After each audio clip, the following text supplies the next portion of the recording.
تسلی دلا سکتے ہیں لیکن آپ کو موت کے شکنجے سے نکال نہیں سکتے. تو اس لحاظ سے جو ابھی امپیکٹ نظر آیا ہے وہ کسی بھی طور کے اوپر ڈونلڈ ٹرمپ کے لیے سپورٹیو تو نہیں ہے. ڈونلڈ ٹرمپ کا اپنا چارٹ اس چیز کو انڈیکیٹ کر رہا ہے کہ عنقریب آپ ان کی بہت زیادہ ڈی فیم ہوتا ہوا ان کو دیکھیں گی.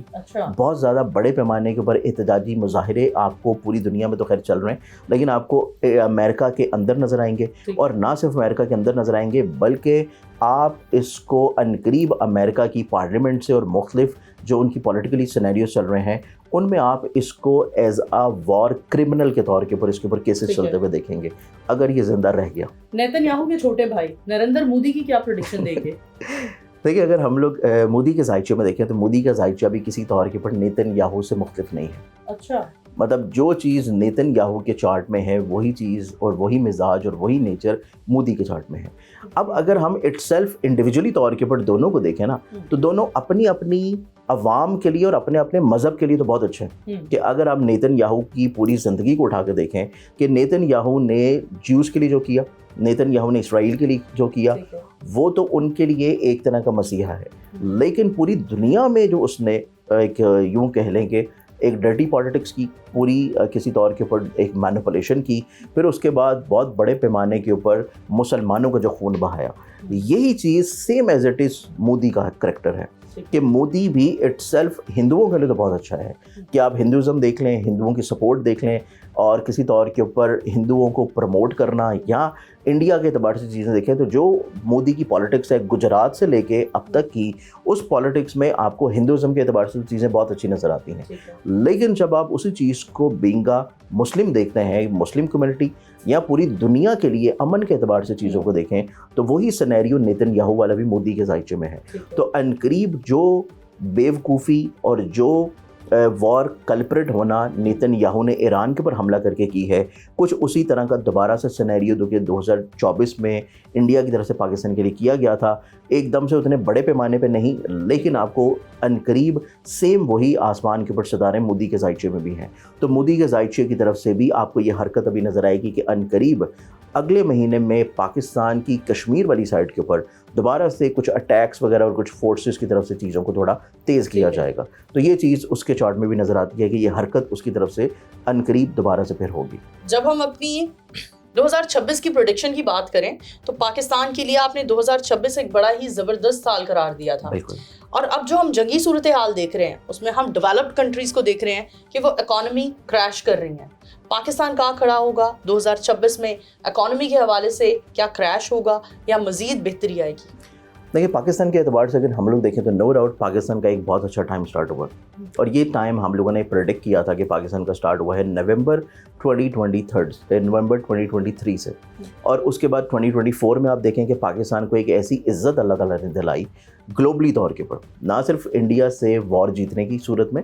بلکہ بہت سارے ایسے ممالک جہاں پہ پاکستان کو پذیرائی ملنا شروع ہوئی, پاکستان کے پاسپورٹ کو بہتری ہوئی, پاکستان کی کسی طور کے اوپر پولیٹیکلی طور کے اوپر ایک پوری دھاگ جو ہے وہ خطے کے اوپر بہتر ہوئی. اور پھر آپ نے یہ دیکھا کہ امریکن جیسی قیادت جو ہے وہ بارہا طور کے اوپر بہت سارے پلیٹ فارمز کے اوپر پاکستانی قیادت کو یا پاکستانی آرم فورسز کو پریز کرتی ہوئی نظر آئی. تو یہ وہ عزت تھی جو کہ اللہ تعالیٰ نے 2024 میں پاکستان کو دلائی. اب اسی کا تسلسل جو ہے اگلے آنے والے مزید آپ کو چند سال نظر آئے گا, کیونکہ یہ 10 ایئرس کا ٹائم ہوتا ہے. سیٹرن کا مین دور ہے اور یہ 10 سالہ دور پاکستان کے لیے پراسپیرٹی کا دور ہے. تو اس سال انشاءاللہ 2 جون 2026 کو جوپٹر پاکستان کے چارٹ میں معاشی طور کے اوپر سٹیبلٹی لے کے آ رہا ہے, پاکستان کی اکنامیکلی طور کے اوپر گروتھ لے کے آ رہا ہے. اور نہ صرف پاکستان کی اکنامیکلی طور کے اوپر گروتھ لے کے آئے گا بلکہ پاکستان کی اپنے ہمسایہ ممالک کے ساتھ چیزوں کو مزید تھوڑا سا پراسپر کرے گا. ابھی وقتی طور کے اوپر آپ کو جو افغان وار نظر آ رہی ہے یہ آپ کو جون کے بعد سے چیزیں مزید تھوڑا سا تھمتی ہوئی نظر آئیں گی,